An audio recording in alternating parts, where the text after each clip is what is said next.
Nabi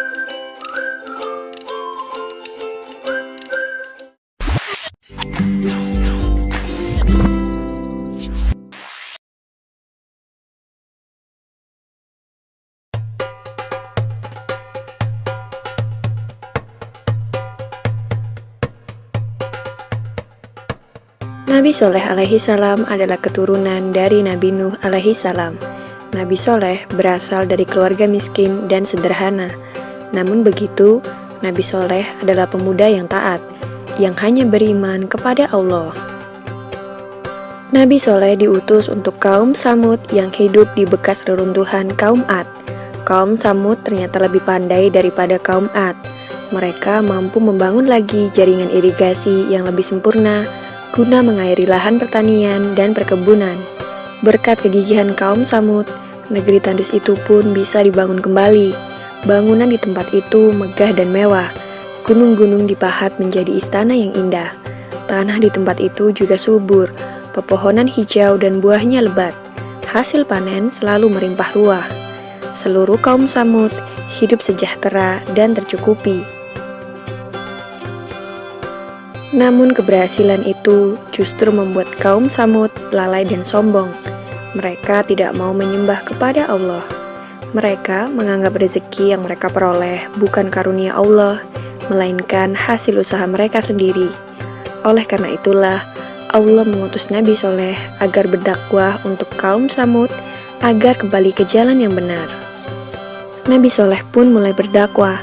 Beliau mengajak kaum Samud untuk menyembah Allah. Namun kaum Samud sama sekali tidak menghiraukan ajakan Nabi Soleh dan menganggap Nabi Soleh sebagai pembohong belaka. Kaum Samud lalu menuntut Nabi Soleh untuk mengeluarkan mukjizat. Menghadapi tuntutan itu, tak ada jalan lain bagi Nabi Soleh kecuali memohon kepada Allah agar memberikan mukjizat kepadanya. Allah lalu mengabulkan permohonan Nabi Soleh. Suatu hari, Nabi Soleh mengajak kaum Samud untuk pergi ke kaki gunung.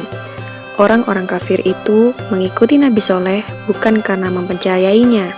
Mereka malah berharap agar Nabi Soleh tidak bisa mengeluarkan mukjizatnya dan dapat menghinanya sepuasnya. Sesampainya di kaki gunung, kaum Samud meminta Nabi Soleh agar mengeluarkan seekor unta dari sebongkah batu besar.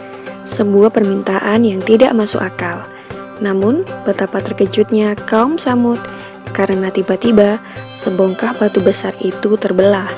Dari dalam bongkahan batu itu keluar seekor unta betina. Orang-orang dari kaum Samud keheranan, menepuk-nepuk pipi mereka dan memandang tak percaya. Setelah kejadian itu, beberapa orang mulai percaya. Mereka membenarkan kenabian Nabi Soleh alaihi salam. Kabar itu segera tersebar ke seluruh penjuru negeri. Air susu unta yang keluar dari batu itu banyak sekali dan cukup untuk diminum seluruh penduduk. Orang-orang bergembira, mereka bisa minum susu unta sepuasnya. Akan tetapi masih ada juga orang yang berkeras hati tidak mau percaya dan menganggap semua itu hanyalah sihir belaka. Orang-orang kafir yang tidak mau mempercayai Nabi Soleh kemudian memilih 9 algojo kejam yang selama ini sering menyiksa pengikut Nabi Soleh untuk membunuh unta tersebut. Melalui malaikat Jibril, Allah memberitahu rencana pembunuhan unta itu kepada Nabi Soleh. Beliau kemudian datang untuk menasehati orang-orang kafir itu agar bertaubat dan mengurungkan niat jahat mereka. Namun tekad mereka sudah bulat. Dengan membawa pedang yang terhunus, mereka mengejar unta Nabi Soleh dan membunuhnya dengan pedang yang sudah diasah tajam. 9 algojo itu kemudian mendatangi rumah Nabi Soleh karena mereka juga ingin membunuhnya.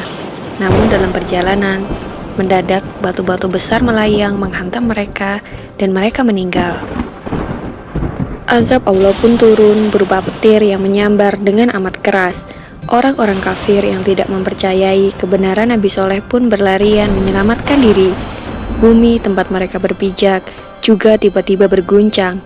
Gempa dahsyat terjadi. Orang-orang pun semakin bingung. Bencana datang dari atas dan bawah. Akhirnya setelah azab itu diturunkan, semua kaum Samud binasa.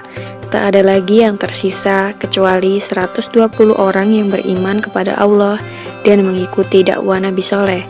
Selanjutnya, Nabi Soleh membawa para pengikutnya berhijrah ke Ramlah yang merupakan suatu tempat di Palestina. Demikianlah kisah Nabi Soleh alaihi salam tentang mukjizat unta yang keluar dari dalam batu. Semoga kisah ini dapat mempertebal iman kita dan percaya tentang kebesaran Allah Subhanahu wa Ta'ala. Amin ya robbal alamin.